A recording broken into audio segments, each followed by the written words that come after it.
பேக்கிங்கில் பிகினராக இருக்கீங்கன்னா கண்டிப்பாக நீங்களும் என்ன மாதிரி ஒரு நாள் சொதப்பியிருப்பீங்க. இது நான் கேக்கு செய்ய ஆரம்பித்த டைம் செய்த ஒரு மிகப்பெரிய சொதப்பல் பிடிச்ச கேக்காக போச்சு இது.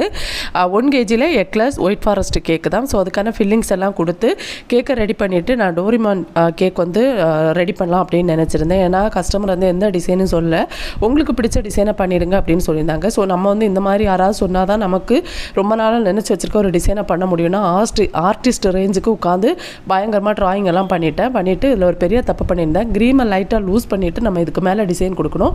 நான் க்ரீமை லூஸ் பண்ணாமல் அப்படியே டிசைன் கொடுக்க ஆரம்பித்தேன். டிசைன் பயங்கரமாக சொதப்பிடுச்சு.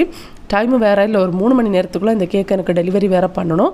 அவசரமாக பண்ணிகிட்ருக்கேன். சரி நம்ம இது வேறு ஒரு கேக்கில் இந்த டிசைனை ட்ரை பண்ணலாம் அப்படின்ட்டு சிம்பிளாக வேறு ஒரு டிசைன் போட்டு கொடுத்து விட்டுருந்தேன். ஆனால் எனக்கு ரொம்ப வருத்தமாக போச்சு. நான் ரொம்ப ஆசையாக சரி இந்த டிசைன் பண்ணலாம் அப்படின்ட்டு பிளான் பண்ணி உட்காந்து இந்த மாதிரி சொதப்பிடுச்சு அப்படின்ட்டு கடைசியாக நான் இந்த டிசைன் தான் கொடுத்துருந்தேன். இந்த டிசைன் எப்படி இருக்குது அப்படிங்கிறத மறக்காம கமெண்ட்டில் சொல்லுங்கள்.